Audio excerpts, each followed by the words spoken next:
nosotros José Ricardo Taveras Blanco, ex director de migración en estos gobiernos del Partido de la Liberación Dominicana y una figura altamente conocida, sobre todo en el mundo de la política, en la sociedad en sentido general. Y abogado en porque este es caso. un político, pero sobre todo es un tremendo abogado. Y hoy lo hemos invitado en calidad de abogado justamente. José Ricardo, buenos días y bienvenido. Sí, muy buenos días. Muchas gracias. Muy contento de estar nuevamente con ustedes aquí. A ver cómo le entramos el diente a este proceso. A todo este problema que el país está inmerso, la verdad que... ¿Cómo empezar por ahí, José Ricardo, antes de empezar a hablar de temas más jurídicos, hablar del debido proceso, como decía antes de pausa, pero ¿cómo recibiste ese acontecimiento? ¿Cuáles fueron tus primeras reacciones y tus primeras reflexiones de lo que ocurrió ayer en la madrugada? Mira, Cervantes decía que la historia es la madre de la verdad, émula del tiempo, testigo y aviso del porvenir. Es una cita que ustedes me van a oír decirla muchas veces. Entonces yo siempre he sido una persona como inquieto en aprender sobre los procesos. Yo he leído mucho sobre el proceso cubano, me he estado empapando mucho del proceso venezolano, sí, y he estado tratando de informarme, y todo esto desde hace tiempo que me viene preocupando. Porque yo estoy viendo la sociedad dominicana encarrilándose hacia escenarios de crisis de confianza que definitivamente nos pueden llevar al preámbulo de una aventura. Y esa preocupación la he estado expresando y la he escrito. Sí. La he escrito porque he publicado 2 artículos en Diario Libre, uno que titulé El juicio en manos de la turba y otro que titulé Más allá de Odebrecht, donde yo estoy alertando precisamente por esa sensibilidad que he tenido de tratar de enterarme sobre las cosas y de cómo surgieron ciertos procesos. Por ejemplo, como ese proceso cubano tuvo un antecedente, eso no salió fortuito. Eso no salió del aire, la historia es una concatenación de hechos y de reacciones a esos hechos y demás. O sea que todo lo que estamos sembrando hoy, mañana va a tener repercusiones. Entonces, lo que yo estoy viendo, que esta crisis de confianza, que es una crisis ya sistémica, y que además de ser una crisis sistémica, es una crisis generalizada, o sea, va más allá del sistema político propiamente, porque es una sociedad que no cree ni siquiera en sí misma. Entonces, cuando una sociedad, para poder reaccionar positivamente al desarrollo, a la institucionalidad, pues obviamente no lo puede lograr en un ambiente de desconfianza generalizada. Si tú te abordas las redes sociales, tú te ves los medios de comunicación, ya la crisis de credibilidad va más allá del sistema político. Está afectando a la comunicación social grave y severamente. Terriblemente. Ya nadie se cree. Tú te lees a la población opinando sobre los líderes de opinión y demás. Hay una crisis de credibilidad muy fuerte. Sí. Y obviamente también eso trasciende e impacta. Ya, por ejemplo, tú te ves aquí que gente que estaba, yo diría, con ciertos paradigmas de la sociedad dominicana, de uno u otro modo, como el caso de Monseñor Agripino Núñez, que era una persona que gozaba de tanta credibilidad. Que en momentos que le ha jugado, ha servido a este país, interesantemente, en medio de este proceso ha pasado a ser así mismo un papel de inodoro, han hecho con él lo que le ha dado la gana. Eso sí. Entonces tú te pones a mirar esos síntomas Y tú te pones a mirar que a veces hasta con la expresión de nuestros propios obispos y cosas, hay un fenómeno de irrespeto, de desconfianza, y obispos y líderes de las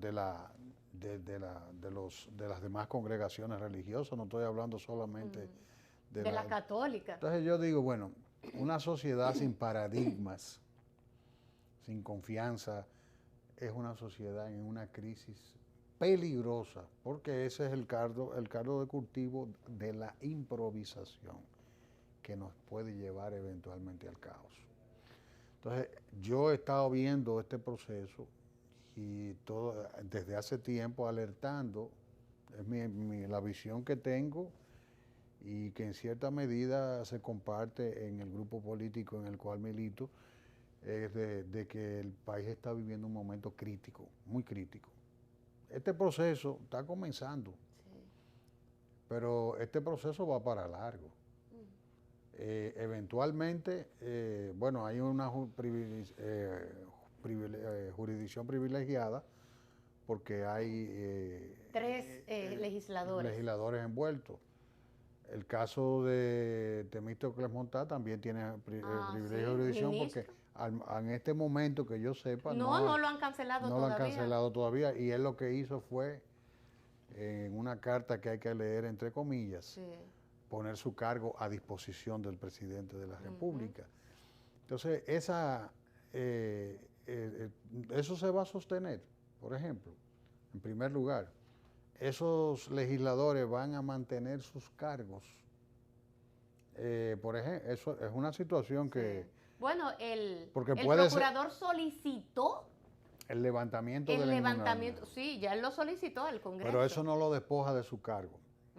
No, claro que no. Es una solicitud que hace el procurador. Ellos pueden perfectamente, porque los tres, tengo entendido que han renunciado con mucho decoro a la inmunidad que para el ejercicio de función disfrutan, para ellos ir a enfrentar sus acusaciones. Entonces, eso no lo despoja de su trabajo. Ellos pueden seguir, ellos siguen siendo, claro. Y hay un antecedente con el diputado Radamés, el chino, el que le dicen el chino. Ciertamente. Sí, él salió de la cárcel y volvió a su trabajo. Sí, hay un precedente. Entonces, el senador de La Vega, el diputado de La Vega, sí. Entonces, él cumplió su pena antes de que concluyera su periodo y se reintegró a la Cámara. Y no solo eso, que volvió a ganar. Así mismo y con mucho, y con mucho volvió a ganar.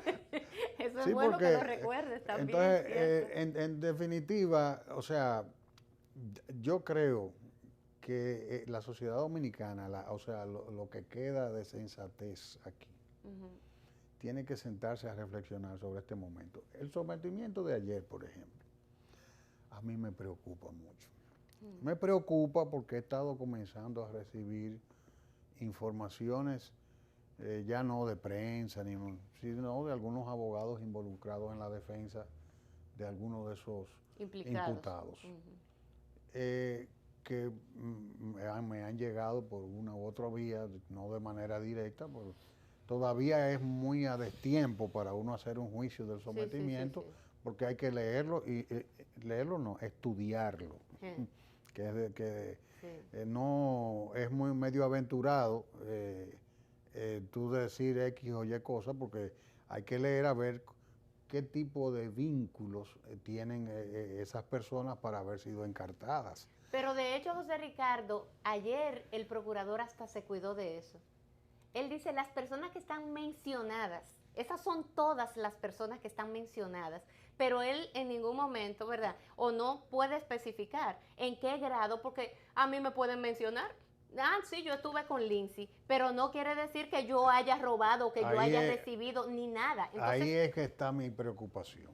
Porque, por ejemplo, no me voy a referir a personas específicas, porque sin leer con detenimiento no quiero entrar en detalle. Pero yo he escuchado, por ejemplo, que ahí hay personas que han sido encartadas, a las cuales se les menciona por el simple hecho de haber hecho trabajos y cobrado honorarios. Y en eso, Un profesional, si te solicitan en eso no hay ningún pecado, no, por no hay ejemplo. ningún pecado. He recibido informaciones, por ejemplo, de algunas personas muy importantes que han sido encartadas también. Yo te voy a poner, vamos a hablar a nivel de hipótesis. Sí. Porque Por ejemplo, el caso de Temo, que tiene que firmar documentos, que tiene que firmar eso vamos a usar el caso. Vamos a usar a vamos Temo, a que usar es la a Temo figura quizá más emblemática, más importante. Exactamente, porque históricamente un Sí, fundador ¿no? del PLD. Entonces, suponiendo a Temístocle, ¿cuál es la mención que se hace de Temístocle en los documentos de Brasil? Habría que ver, y como tú dijiste a los amigos televidentes, que bueno, ustedes invitaron al abogado, yo no estoy viendo esto. No, es el abogado que Y ni estamos siquiera invitando. como político yo lo Sí. vería con ligereza. Sí. Porque el político tiene que ser responsable. Usted no puede estar haciendo leña del árbol caído de manera graciosa porque sea conveniente políticamente. Mira, el caso de Temo, por ejemplo. Yo no sé qué dice sobre Temo, por eso estoy deseoso Exacto, es un de poco... leer despacio, de estudiar el expediente, a ver cuál tipo de prueba sustente ese sometimiento. Pero un ejemplo que diga que en Brasil se menciona a Temo como ministro de Economía, Planificación y Desarrollo, que le correspondió negociar los contratos de préstamo, en los cuales no hay ningún pecado, porque fueron convenientemente negociados, en el sentido de que los intereses que hay ahí son intereses del mercado internacional, que ahí no hay ningún tipo de sorpresa. Imagínate tú que la mención que haya sea que él fue que negoció los contratos de préstamo, pero que no se mencione, por ejemplo, no estoy hablando porque quiero subrayar mucho, porque ahorita dicen, mira, este está... Ajá. Ya está dando información. Estamos hablando de hipótesis. Sí. Entonces, cuando tú vienes, sucede que la mención de Temo es esa. Creo que si fuera así, resultaría entonces una irresponsabilidad encartarlo en el expediente. Si fuera así. ¿Cómo tú justificas que te encarten un ciudadano de la prestancia de Temo y de los senadores envueltos, de Tommy, de Valentín, que son mis amigos? Y Temo también mi amigo, y muchos de ellos son mis amigos. Sí, la mayoría son amigos de todos amigos de uno nosotros, y yo lo conozco. Sí. Y ellos todos, bueno, los que han estado declarando, dicen, bueno, yo voy a ir a enfrentar, y lo mismo que conozco a André y conozco también a Pacheco, que fue presidente de la Cámara cuando yo era diputado. Cuando tú eras diputado, sí. Entonces, ellos han dicho con mucha hidalguía, vamos a ir a hablar. Entonces, yo lo que espero, confío en que aquí no se hayan encartado ciudadanos por el simple hecho de que fueran mencionados. Pero eso fue porque lo que en dijo un el proceso procurador. se te puede mencionar. Eso fue lo que dijo el procurador ayer, que por eso fueron los que fueron mencionados en el Pero expediente. yo espero que las menciones tengan ya el establecimiento de pruebas de soborno, porque a ti te mencionan en un proceso que un diputado puede ser responsable por votar por X o Y. Para eso es que está ahí. Yo te voy a decir algo, o sea, tú no puedes, porque tú ejercer un voto, tener responsabilidad. Ahora, o un senador, ahora, si tú me pruebas a mí que ahí hubo un soborno, porque ya hay una confesión de que hubo soborno, y tú pruebas de que hay una transferencia que me llega a una cuenta mía o de una persona vinculada, y que tú de alguna manera puedes establecer un vínculo entre esa transferencia y mi persona, ya tú estás hablando de una actividad ilícita en la cual yo debo ser juzgado, un ejemplo. Ahora, yo lo que confío, sueño, espero, que este expediente no se convierta en una desilusión social.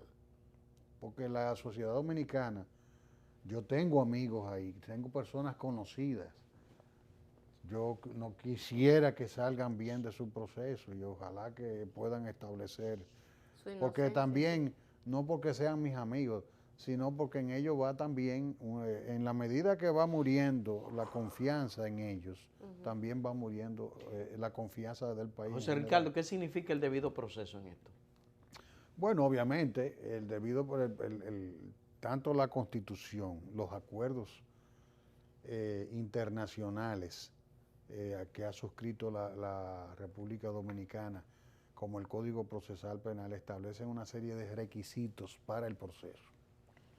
Entonces, ahora mismo hay un sometimiento, ese sometimiento tiene que ceñirse estrictamente a las reglas de juego establecidas en el Código Procesal Penal. Tengo entendido que a partir del día de hoy se van a comenzar a conocer las medidas de coerción. Sí. Según la Procuraduría anunció, se van a solicitar 18 meses.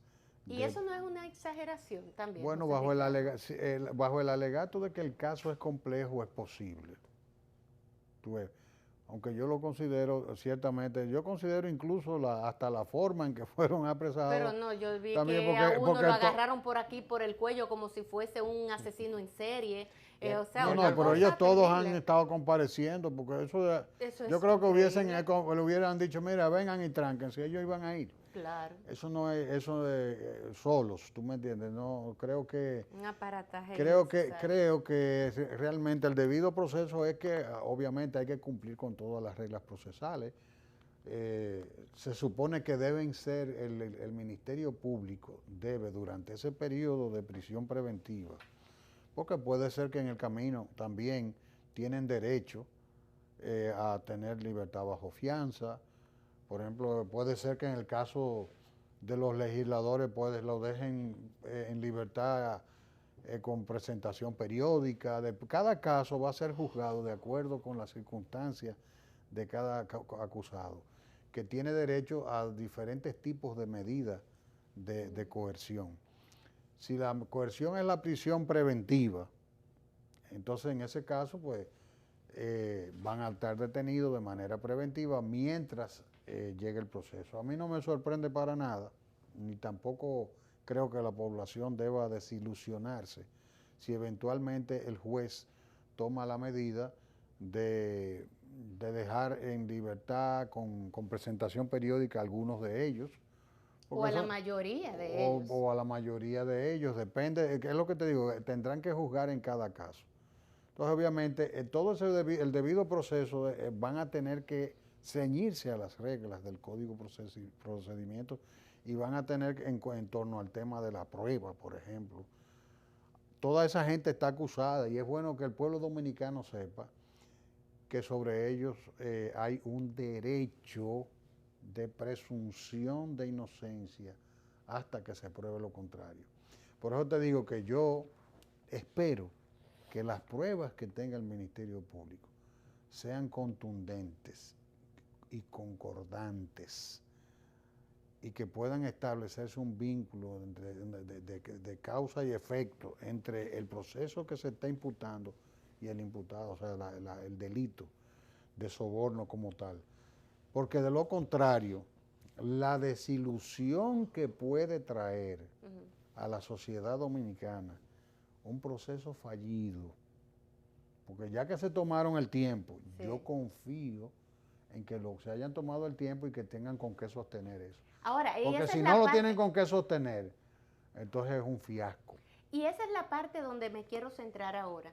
¿Cómo se arma el expediente? ¿Cómo es posible que este expediente se haya armado en tan poco tiempo? Porque no estamos hablando de un expediente, estamos hablando de 14 expedientes con particularidades cada uno, con sus singularidades cada uno, y entonces sostener a todos y cada... porque ya están hablando de que, no, bueno, ya el Ministerio Público cumplió, ahora que se encargue la justicia se encarga en la medida de cómo se sustentaron esos expedientes. Si esos expedientes no están bien sustentados, ¿cómo actuar la justicia? Entonces, esa parte, ¿cuáles serían sus consecuencias y cómo se puede medir esta parte del proceso, esta nueva fase? Mira, cada estamento tiene que actuar con responsabilidad. Por eso hemos estado hablando de que ojalá que el Ministerio Público se haya cuidado de poder sostener esas imputaciones, porque tú encartar un ciudadano por el simple hecho de que haya sido mencionado, eso es un acto de irresponsabilidad, encartarlo.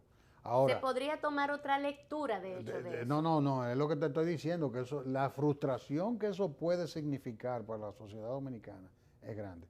Por eso yo invito al pueblo dominicano que no fije posición todavía, que estudie bien la querella, que se oriente con las opiniones de los expertos, ¿Ese expediente especialmente, saldrá? si los que pueden opinar despojados de toda pasión política. ¿Tú ves? Porque también en esto hay de todo. Sí, Entonces tú tienes que ver gente que te opine sin pasión política y que te vea técnicamente el tema y que no se hagan una idea de que ahí hay 14 corruptos todavía, que lean la querella y que evalúen la prueba, que un ciudadano común puede darse cuenta. Bueno, el imputado A, lo mencionaron en Brasil, que era la persona que recibía, como el caso del señor Rondón, y él mismo confesó que él recibió alrededor de 92 millones como representante acreditado en el país de Odebrecht. Muy bien. Ahora, esos 92 millones ya él una vez confesó que él recibió una... Ahora, después de eso, el hecho es que se supone que ese dinero se repartió aquí. sí. La prueba nodal de ese expediente está en establecer de qué manera, con qué tipo de transferencia, a favor de qué cuenta transfirió Ángel Rondón ese dinero. Y todo el mundo sabe Entonces, que esos dineros no se transfieren bueno, tan fácilmente. Sí se dieron. Tiene que haber algún tipo de prueba, me imagino, en la cual se pueda establecer claramente que ese dinero llegó donde el funcionario público. Porque no es así de que tú cogiste, no, porque cualquiera dice lo que sea. Entonces vamos a esperar. El pueblo que lea la querella, porque un ciudadano común puede darse cuenta si la prueba está floja o está sólida respecto a un encartado o no. Ahora, y obviamente van a venir opiniones, yo mismo no la he leído. Ricardo, pero si nos vamos a lo que dijo el señor procurador cuando habló ayer, él hablaba de los tipos de cargos que hay y habló de que los sobornos hay otro por esto y dijo, y hay algunos que no han podido explicar el monto de la fortuna que poseen. Bueno. Y ahí entra el lavado. Sí, bueno, pero ya ahí, de acuerdo. Por ejemplo, eso es un tipo de prueba. Tú no puedes justificar tu patrimonio. Mira, ya eso el Ministerio Público. El problema es que aquí hay un tema de carácter técnico. El tema de la inversión de la prueba. Del fardo. Del fardo de la prueba. Todavía en esta materia, todavía aquí legislativamente no está establecido. Ahora, de todas maneras, como hay una ley de declaración jurada, se supone que tú has jurado un patrimonio, tú tienes que sustentar. Porque, por ejemplo, toda esa gente que dice, bueno, no lo pueden justificar, bueno, en el juicio es que se va a establecer eso. Hasta ahora, yo no sé si la investigación que ha hecho la Procuraduría es suficiente como para establecer el hecho de que haya ¿cómo te digo? La justificación o no de un patrimonio, porque yo he visto que la mayoría de los encartados han sido interrogados una vez o dos veces, las más de las veces. Entonces, si tú vas a hacer una investigación que yo no he visto, por ejemplo, ningún movimiento de que hay técnicos auditando el patrimonio de ninguno de los encartados, ni equipos de procuraduría visitando o estudiando el patrimonio de esa gente. O sea que yo no sé... ¿En qué se basa el procurador? Es muy a destiempo, porque yo no quiero juzgar el trabajo de la Procuraduría sin conocerlo a profundidad, y apenas esto está saliendo, y me imagino que van a subir el documento de la acusación públicamente, y cuando uno ya más o menos comience a ver de qué manera el Ministerio Público sostiene, porque por ejemplo ya van a comenzar a producirse las audiencias. Sí. Ahora mismo el Ministerio Público tiene que probar la necesidad de que esas personas sean privadas de libertad, y tiene que probarlo sobre la base de establecer la gravedad de los hechos, el peligro de fuga, etcétera. Que en este caso yo entiendo que no existe, porque ¿dónde van a ir? Porque hoy en día ya nadie se puede esconder. No, Nadie se puede esconder en ningún lugar del mundo. Entonces, definitivamente, volviendo al tema al principio, ¿verdad?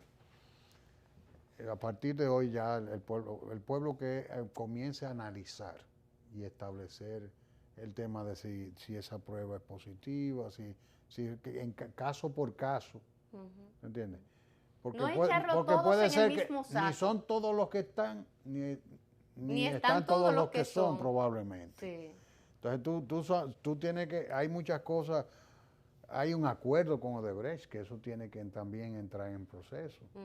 Porque aquí hay un coinculpado fundamental que ya tiene, antes de llegar a donde el juez, un acuerdo con el Ministerio Público.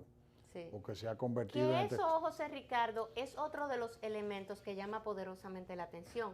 El acuerdo a que llegó el gobierno dominicano con Odebrecht, y mucha gente especula al respecto porque entiende que en esas negociaciones hubo de todo. Hubo de todo. Puede ser, porque hay quienes alegan. Es el acuerdo. Hay quienes que alegan de acuerdo las partes. Y todo el mundo entonces parece ser que esos están tranquilos, y este proceso de ahora parece ser que todo cuanto ocurre es demasiado conveniente. Mira, hay quienes dicen de todo, porque por ejemplo también uno de los argumentos es que en base al acuerdo no hay menciones de funcionarios de este gobierno. Eso es una posibilidad. Sí. De que se hayan excluido los funcionarios de este gobierno. Claro, es una posibilidad. Sí. Bueno, yo no me menciones, vamos a llegar a un acuerdo. Tú no me menciones ninguna de mi gente, eso es posible.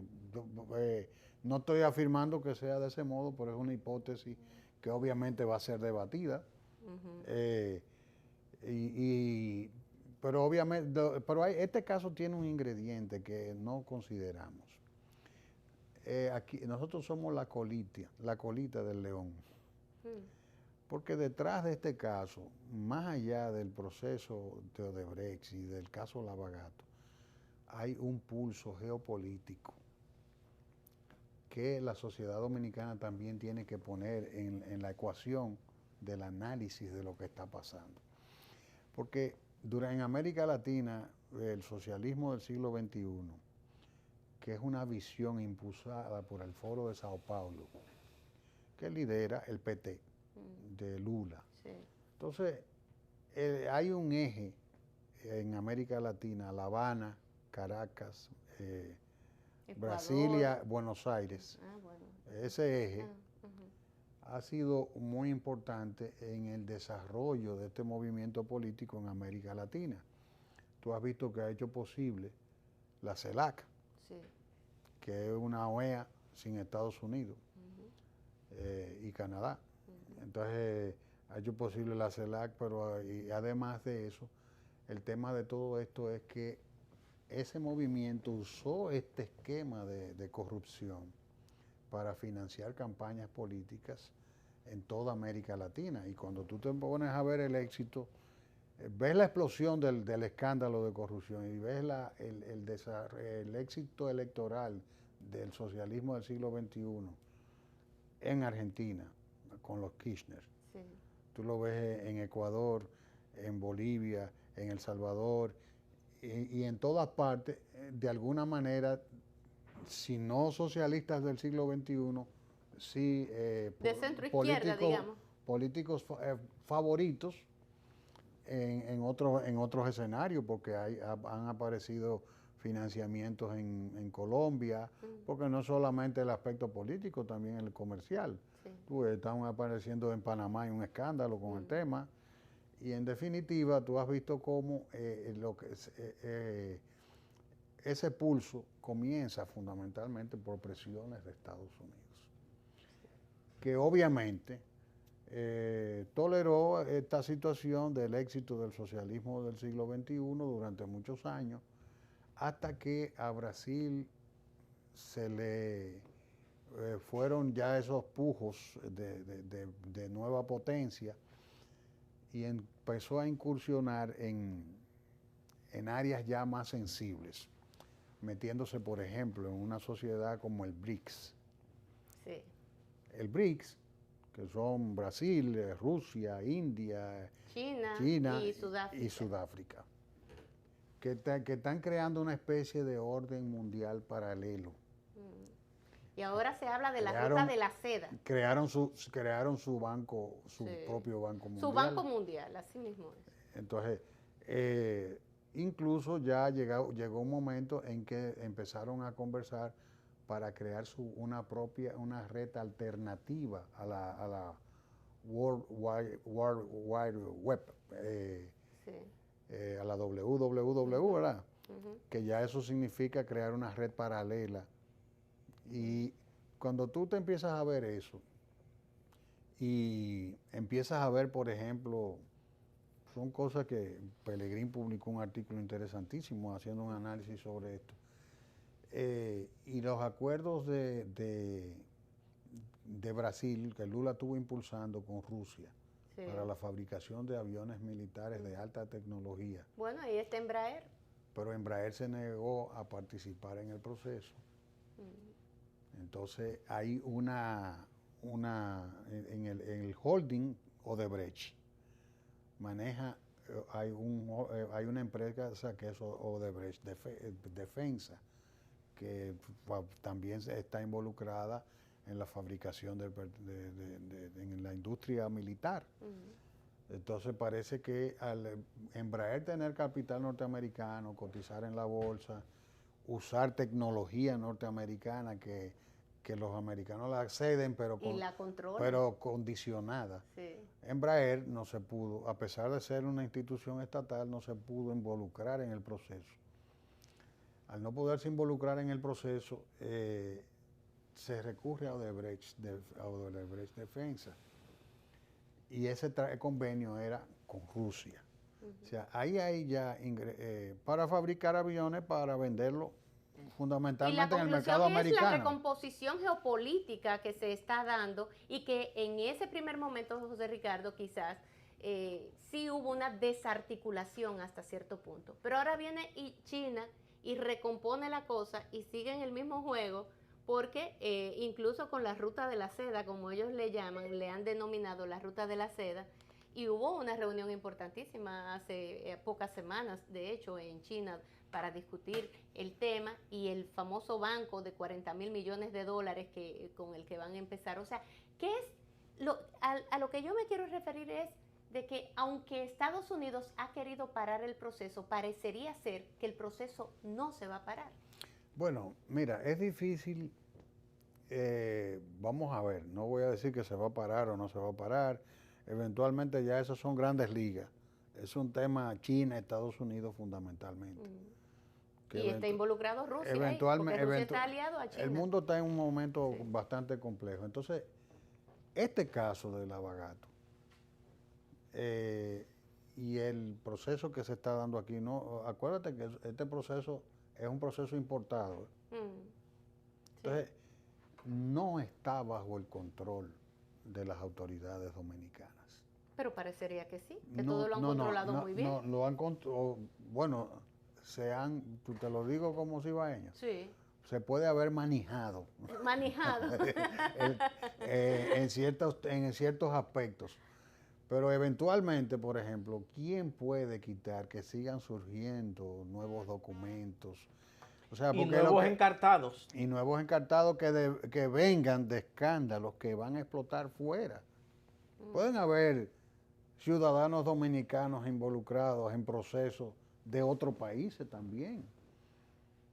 O sea, tú no sabes lo que va a pasar. Este proceso depende de muchas situaciones, porque los americanos todo lo negocian. Puede ser que en el camino Lula desista de su posible reelección.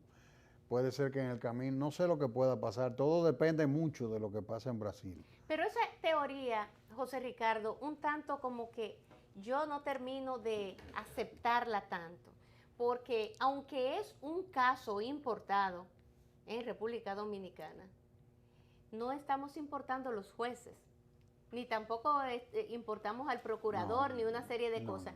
Y una de las, digamos, pruebas de fuego en que va a pasar ese sistema de justicia nuestro es justamente con el tema del chantaje. ¿Chantaje de quién? De aquellos que gozan de poder.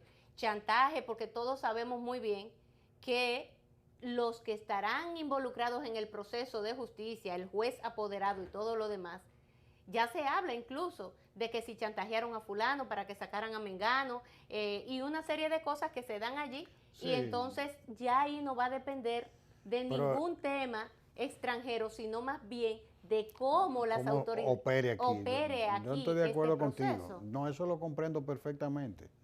Pero fíjate, donde yo te quiero llevar es, aquí hay hechos ya, realidades fácticas, irreversibles. Una confesión de soborno por 92 millones de dólares. Para comencipiar. Comencipiar, así mismo. Vamos, porque a veces hay que bromear un poco, sí. Porque imagínate. Número 2, además de que estamos frente a esa confesión en procesos de carácter internacional, hay mención de personas de una u otra manera, justo o injustamente, que hayan cogido o no hayan cogido, ese no es el problema. La justicia va a tener que, obviamente, la justicia local, degallar eso. Y obviamente, el que está mencionado ahí, con que fue un profesional que hizo un trabajo y cobró unos honorarios, ojalá yo haber sido el que lo cobrara, sí. Porque eso no es ningún pecado. El problema no es ese, el problema es establecer, ya aquí nos va a tocar las minucias. Ahora, ¿qué quita que en el futuro surjan de ese proceso? Todavía faltan por publicar muchas cosas en Brasil. El día 3 de junio es que empiezan a publicar, exacto, supuestamente. Y entiendo que hasta el 10 creo que hay otro evento de publicación, etcétera. Entonces, todavía hay, por ejemplo, se están produciendo, en Perú, por ejemplo, se desplazó una autoridad judicial, el procurador, a interrogar a Marcelo Odebrecht, y el proceso iba en una dirección, y de ese interrogatorio entonces surgió el posible encartamiento de Keiko y de Alan García. Sí. O sea, todavía este proceso puede seguir dando sorpresas que tú no sabes.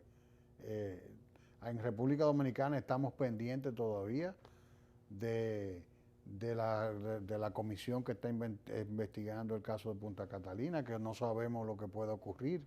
Hay uno de sus miembros que ya fue apresado. No, pero no solo que apresaron a uno, no, sino que también... Un miembro de la comisión que investiga Punta Catalina, pero ese es otro tema que yo pero no he entendido, pero hay porque otro, Punta Catalina la sacaron del expediente. Pero hay otro miembro también. No, porque el problema es que supuestamente eso no es tanto por el tema de Punta Catalina. Él no está sometido por Punta Catalina. No, yo digo está que está sometido por procesos que ocurrieron de sobornos. En su gestión. En el marco, exacto, entiendo que por la presa de Palomino, no sé, una cosa de esas, que se hicieron en el gobierno de Hipólito. Ahí hay otro factor, por ejemplo. Esa gente obviamente van a debatir el tema de la prescripción, porque ya hace más de 10 años que pasó lo de ellos. Ellos han sido sometidos, o sea, la sociedad quiere que se luche contra la corrupción y la impunidad. Pero obviamente la sociedad, la desilusión de la sociedad puede ser peor que darle un caramelo con un sometimiento. Por ejemplo, esa gente perfectamente pueden, a través de un habeas corpus o de cualquier otro tipo de mecanismo, ¿qué van a poner ellos? La prescripción, del caso de Andrés Bautista y ese grupo. Sí. De hecho lo están haciendo.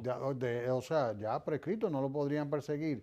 Entonces, eventualmente todas esas cosas van a venir. Entonces pueden gravitar sobre el sistema de justicia, porque hay un caso muy emblemático. Por ejemplo, la justicia ha pagado con un tema de credibilidad, por ejemplo, la persecución del senador Félix Bautista. Sí. Pero resulta que el senador Félix Bautista tenía ya un archivo definitivo de su caso. Para bien o para mal. Yo no entremos no quiero entrar en detalle de mucho menos, pero ¿cómo lo consiguió? Que bueno, lo tiene. Entonces, cuando se le vuelve a reencauzar, el juez que es una persona muy capaz y para mí muy honesta, emite una sentencia de 600 y pico de páginas que nadie lee y que todo el mundo ha juzgado. Entonces, hay un tema de carácter técnico ahí, ¿tú entiendes? Entonces, esa persecución frustró a mucha gente que no quería impunidad. Pero bueno, porque todo el mundo sabía que era una persecución política, no de justicia. Pero, por ejemplo, yo te pongo el ejemplo para que tú entiendas cómo las cosas técnicas algunas veces, pero ese juez no fue que fue un irresponsable, ni mucho menos. Yo te estoy hablando de una sentencia de más de 600 páginas donde sencillamente la ley te dice, bueno, si hay un archivo definitivo, usted no puede ser perseguido nuevamente. Entonces, no solamente es abrir el proceso, es abrirlo responsablemente, que es lo que yo aspiro que la Procuraduría haya hecho y que todavía no estamos en condiciones de decir sí o no, porque definitivamente el caso apenas comienza. Apenas comienza y parece ser que va a ser un caso bastante largo este proceso, un proceso muy largo. Gracias, José Ricardo Taveras, por tu visita en el día de hoy. Hoy conversamos con el abogado y a eso nos ceñimos, porque para eso lo hemos invitado en el día de hoy, José Ricardo Taveras. Ya hemos terminado por el día de hoy, Alexander. Recordar que hoy es martes, que estamos a 30 del mes de mayo del año 2017. Pasen ustedes feliz resto del día, Alexander. Hasta mañana, Liz.